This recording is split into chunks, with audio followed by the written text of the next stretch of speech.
कम से कम शिक्षा रोजगार की बात तो शुरू हो रही है। पलायन पर तो आज तक कभी बिहार में कहीं डिबेट हुआ ही नहीं। यहाँ पर तो लोग नेता यही कहता है कि भाई बिहार का लड़का सब नहीं जाएगा तो दिल्ली बॉम्बे का काम ठप पड़ जाएगा। हमने 3 साल पहले सबसे पहले ये शुरू किया कहना कि दिल्ली बॉम्बे में जाकर झाड़ू लगाना, टॉयलेट साफ करना, टैक्सी चलाना, सब्जी बेचना, ये गौरव की बात नहीं है। काम कोई खराब नहीं है, लेकिन मजबूरी में अगर आपके बच्चे दिल्ली में बॉम्बे में जाकर काम कर रहे हैं तो ये गौरव की बात नहीं है, ये शर्म की बात है। आप देखिए सारे बयान, नीतीश कुमार का देख लीजिए, लालू जी का देख लीजिए, तेजस्वी का देख लीजिए, मोदी जी का देख लीजिए। मोदी जी अभी आए थे मधुबनी में, यहाँ पर तो सब भाजपा के वोटर हैं ज्यादातर लोग। मोदी जी मधुबनी में आकर क्या बोले कि सहरसा से एक नई वंदे भारत ट्रेन चलेगी जिससे श्रमिक परिवार के बच्चों को जाने में यहाँ से सुविधा होगी। ये देखिए कितना बड़ा तमाचा वो मार रहे हैं मुंह पर हम लोग के। वो ऑथराइज प्राइम मिनिस्टर कह रहा है कि यहाँ से आपको ट्रेन दिया जाएगा ताकि आपके बच्चे मजदूर बनकर जाएंगे गुजरात में काम करने। कभी आपने सोचा कि मोदी जी जाकर ये गुजरात में कह सकते हैं? हमने सोशल मीडिया पे डालना शुरू किया है कि मोदी जी अगर हिम्मत है तो गुजरात में जाकर ये कह के दिखा दीजिए कि गुजरात से ट्रेन चलेगी जहां गुजरात के श्रमिक परिवार के बच्चे तमिलनाडु और बॉम्बे जाएंगे काम करने। कोई स्वीकार नहीं करेगा। ट्रेन होना चाहिए, लेकिन ट्रेन इसलिए नहीं होना चाहिए कि आपके हमारे बच्चे मजदूर बनकर गुजरात में, पंजाब में मजदूरी करने जाएं। अंग्रेज भी तो ट्रेन लाइन बनाया था, अंग्रेजों ने भी तो यहाँ पर जहाज पानी का चलाया था। आपके हमारे पूर्वज को पकड़ के ले गया था, चलो मॉरिशस में मसाला का खेती करना है, तो क्या आपका हमारा भला कर रहा था? अरे भाई मोदी जी को ये ना कहना चाहिए कि बिहार में फैक्ट्री कब लगेगा। मोदी जी बिहार के भी प्रधानमंत्री हैं, गुजरात के भी प्रधानमंत्री हैं। मधुबनी में आए, उसके बाद 23 तारीख को मोदी जी गए कच्छ। कच्छ है गुजरात में, आप लोगों को तो पता ही है। आपसे मैं आग्रह करूंगा, आप लोग सब भाजपाई, ज्यादातर भाजपा के वोटर यहाँ हैं, मोदी जी के फैन हैं आप लोग। मोदी जी का गुजरात का भाषण सुन लीजिए और बिहार का भाषण सुन लीजिए। कच्छ में जाकर उन्होंने कहा कि कच्छ के मेरे भाइयों, दुनिया का सबसे बड़ा सोलर पार्क अब हमारे कच्छ में होगा।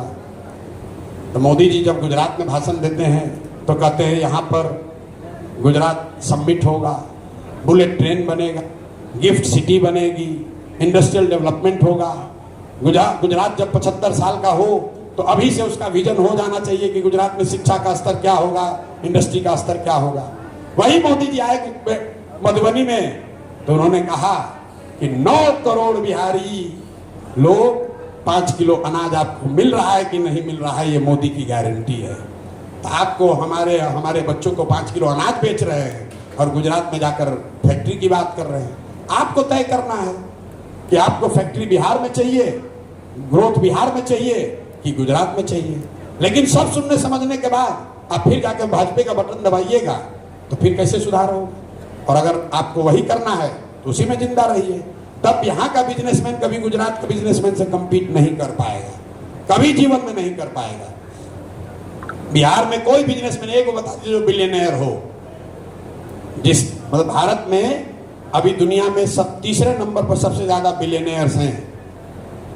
13 करोड़ की आबादी में एक आदमी बिलियनर हो तो बता दीजिए। आप लोग तो सब पैसे वाले लोग हैं।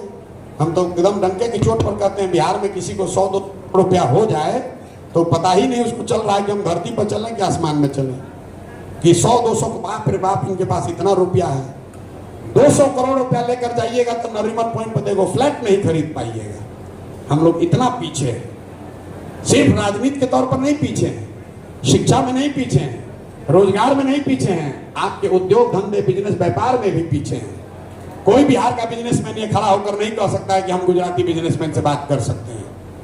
बहुत होगा तो उसका डिस्ट्रीब्यूटर हो जाइएगा, CNF एजेंट चला लीजिएगा। यहाँ तो कुछ नहीं बनाते हैं हम लोग, हम और आप। अगर सुधार चाहिए तो आपको भी सुधरना होगा, हमको भी सुधरना होगा, नया प्रयास करना होगा। तमिलनाडु को तमिलनाडु के लोगों ने सुधारा। आप में से कुछ लोग जानते होंगे शिवसेना का जो जन्म हुआ, शिवसेना का जन्म बिहारियों के खिलाफ आंदोलन करके नहीं हुआ। बाला साहब ठाकरे ने वहां पर आंदोलन चलाया था कि लुंगी वाला जितना है सबको भगाओ बॉम्बे से। क्योंकि उस जमाने में 60 और 70 के दशक में बॉम्बे में जितने वेटर बैरा वैरा थे वो सब मद्रास के लोग होते थे। आज स्थिति क्या है? महाराष्ट्र के लोग जा रहे हैं तमिलनाडु में फैक्ट्रियों में काम करने, क्योंकि तमिलनाडु में तरक्की हो गई, वहां द्रविड़ियन आंदोलन हुआ, कामराज आए, उन्होंने अपने बच्चों के, तमिलनाडु के बच्चों के पढ़ाई में दम लगाया, वहां पर सुधार हुआ। तो आज तमिलनाडु की इकोनॉमी, देश का 60% कार तमिलनाडु में बन रहा है, महाराष्ट्र में नहीं बन रहा है।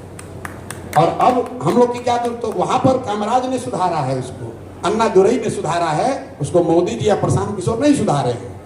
जब आप नहीं जगिएगा, बिहार में आप नहीं सुधरिएगा, तो दूसरा आदमी कोई आकर नहीं सुधारेगा। सिर्फ बात करने से नहीं होगा, जो आप बात कर रहे हैं उस पर कायम रहिए। ये बताइए कि नहीं प्रशांत जी ये गलती हो रहा है, आपका ये कैंडिडेट अच्छा नहीं है, आप हमारे समाज से इस आदमी को टिकट दीजिए, ये आदमी अच्छा है, वो आपका बिल्कुल ठीक है। रह गई बात अंतिम, लोग कह रहा है भैया ये तो बड़ा कठिन काम लिए, जो हमारा शुभचिंतक है, कोई आता है कहते भैया भविष्य तो आप ही का है, बनना तो आप ही को है, हो सकता है कि 5 वर्ष और लगे, छोड़िए, भागिएगा नहीं, हौसला बना के रखना है। उसको लगता है कि वो हमारा हौसला बढ़ाने आया है। मेरे भाई उसकी दुर्दशा देखिए। इफेक्टिवली वो आदमी ये कह रहा है कि 30-35 वर्ष से कुचा कुचा के अभी मन नहीं भरा है, 5 वर्ष और कुचाएंगे, तब तक आप प्रयास करते रहिए, तो 30 में आपको वोट देंगे। अरे भाई हम तो पहले ही कायम है कि 10 वर्ष लगे कि 15 वर्ष, हम तो लगे ही हुए हैं। जीवन आपका नरक हुआ है और आप कह रहे हैं कि नहीं अभी 5 वर्ष और लग सकता है, तो लगाओ 5 वर्ष और भोगो। जब तुमको यही मजा आ रहा है और ये इतना नहीं दूसरा आदमी क्या कहता है, भाई चलो मौका मिल गया, देखो विकल्प मिला, इसके साथ होते हैं। लेकिन यहाँ लोग क्या कह रहा है, जो मेरा प्रशंसक है, भैया काम एकदम बढ़िया कर रहे हैं, आप बहुत बढ़िया बोल रहे हैं, छोड़िएगा मत, भविष्य आप ही का है, सब लोग आप ही की ओर देख रहा है, बहुत होगा तो यही होगा कि इस बार नहीं होगा तो 30 में होगा। अरे भाई तो 5 वर्ष और अभी कुचाओगे, अभी नहीं मन भरा है तो कुचाओ 5 वर्ष और। हमको बता रहा बड़ा कठिन काम लिए है। अरे भाई अभिमन्यु चक्रव्यूह में घुसे, उसको नहीं तोड़ पाए, मार दिए गए, लेकिन इतिहास अभिमन्यु की शौर्य गाथा गा रहा है, उनको घेर कर मारने वाले का गाथा कोई नहीं गाता है। तो अगर बिहार को सुधारने के इस प्रयास में हमारा नुकसान भी हो रहा है तो उसका कोई गम नहीं है। हम सोच समझ कर घुसे हैं कि ये कठिन काम है, और कठिन है इसीलिए हमको करना है। तय आप कर लीजिए कि आपको उसमें जुटना है कि बाहर बैठ के कमेंट्री करना है। अगर आपको लग रहा है कि प्रयास ठीक है, परिणाम कुछ भी हो, प्रयास ठीक है तो जुड़िए, मन से तन से जुड़िए। धन बचा के भी रखिए भाजपा के लिए, लेकिन कम से कम मन से तो जुड़िए, अपने बच्चों के लिए जुड़िए। और पैसे वालों की बैठक में हम एक और बात कहते हैं, लोगों को लगता है अरे भाई हम तो ठीके हैं, हम तो बिहार में है हैं, साथ में हमारा एक बिजनेस कानपुर में भी खोल लिए हैं, गुजरात में भी फैक्ट्री लगा रहे हैं, बाल बच्चा को वहाँ शिफ्ट कर दिए हैं, हमारा क्या होगा, हम तो ठीक है, मेरा दुनिया चल रहा है। ऐसी बात नहीं है। जो गरीब है उसका नुकसान तो है ही, लेकिन जो पैसे वाले हैं उनका ज़्यादा नुकसान है। जो गरीब का लड़का है वो मजदूरी करने गया है, जब उसका शरीर थकेगा, बूढ़ा होगा तो वो वापस आएगा अपने गांव। लेकिन आपके बच्चे जो बाहर चले गए, लिख के ले लीजिए, वो दुनिया कभी जीवन में वापस आने वाले नहीं, कभी नहीं आएंगे। जिस मेहनत कर, जो 16-16 घंटा काम करके एक एक दमड़ी बचाकर आपने घर बनाया, दुकान बनाई, फैक्ट्री बनाई, वो बच्चे आपके वापस नहीं आएंगे। हमारी दशा देख लीजिए, हमारा घर का फोटो वीडियो देख लीजिएगा। हमारे बाबूजी 200 बीघा जमीन खरीदे हैं, 4 गो घर बनवाए हैं, वहाँ दिया बत्ती जलाने वाला भी कोई नहीं है। और हम अगर बिहार में हैं, हम एकदम कुपुत्र तो नहीं है, लेकिन फिर भी हम भी वहाँ नहीं जा रहे। कैसे जाएंगे वहाँ गांव में? और हमारे बाद कोई होगा तो वहीं बंगलोर और दिल्ली में बैठे बैठे जमीन उमीन बेच देगा। तो अगर आपको भगवान ने कुछ संसाधन, बुद्धि, व्यवस्था दी है, तो आपकी ये बड़ी जिम्मेवारी है, आप समाज को सुधारने में कंधा लगाइए, कुछ योगदान कीजिए। कई बार बिजनेसमैन ये कहता है भैया हम लोग तो व्यापारी आदमी हैं, बड़ा डर के रहना पड़ता है। मेरे भाई, अंग्रेजों से ज़्यादा डर तो आपको नहीं होगा आज की व्यवस्था से। आज़ादी की लड़ाई में अगर जमनालाल बजाज नहीं होते, अगर घनश्याम दास बिरला नहीं होते, अगर टाटा नहीं होते, उनको डर नहीं रहा होगा कि अंग्रेजों ने उनका बिजनेस बर्बाद कर देना था। भाई अगर आप डरिएगा तो सब कोई आपको डराएगा, और अगर आप समाज के लिए खड़ा होइएगा, कुछ करना चाहिएगा, तो कोई नहीं डरा सकता है। इसी बिहार में कोई मुखिया बनता है, 4 को गन में लेकर घूमता है। हम 2.5-3 बरस से पैदल घूम रहे हैं। आप देखिए इतना ही बड़ी व्यवस्था लेकर चलते हैं, कोई एक सिपाही भी दिख रहा है? आप कोई फोटो वीडियो मेरा दिखा दीजिए, कहीं एक सिपाही भी अगर हम लेकर चल रहे हो। हमको तो आज तक कुत्ता भी नहीं काटा है। यहाँ आदमी कहता भाई हम पर जान का बड़ा खतरा है। कोई खतरा नहीं है, अगर आपका दिल मजबूत है, नीयत साफ है, खड़े होइएगा, कोई खतरा नहीं है। जब अंग्रेज नहीं डरा सके तो आप क्या डराइएगा? यहाँ का नेता भी क्या डराएगा? आप खुद नहीं करना चाहते हैं तो आपको डर भी लगेगा, आपको समस्या भी दिखेगी, लेकिन समस्या है, इसी के लिए तो लड़ने की जरूरत है। सब अच्छे रहता तो फिर हमारी आपकी जरूरत क्या थी? अब बहुत देर हो गया, अब आप लोग खाना भी खिलाइएगा, नमक का कर्ज भी हो जाएगा, तो कर्ज को अदा करने के लिए कुछ बोल दिए। बाकी शिक्षा और रोजगार पर आपको वीडियो भेजते हैं, उसमें अगर कुछ कमी लगे तो आपसे फिर चर्चा होगी कि बिहार में शिक्षा और रोजगार को कैसे सुधारा जाएगा।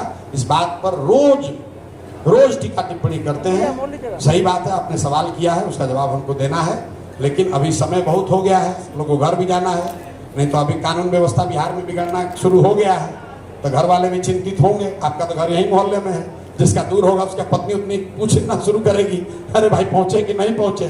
तो बहुत देर हम लोग नहीं रुकेंगे, बाकी संवाद चलता रहेगा। आप लोग सब जुड़िए, ठीक लगे अपने इस मिट्टी के लिए, बिहार के लिए थोड़ा ही सही योगदान कीजिए, समझाइए लोगों को। एक नई व्यवस्था बन रही है, गलती हम लोगों से भी हो सकती है, लेकिन नियत साफ है, किसी के विरोध में नहीं है, बिहार के पक्ष में है, बिहार के लिए कुछ बेहतर करना चाहते हैं। आपको अगर अच्छा लगेगा आप इससे जुड़ेंगे तो जुड़कर आप इसमें सुझाव भी दे सकते हैं, हम लोग और बेहतर बनाने में योगदान भी दे सकते हैं। बाकी अगली बार ट्रैफिक की समस्या के लिए हम लोग धरना प्रदर्शन करेंगे। बहुत धन्यवाद।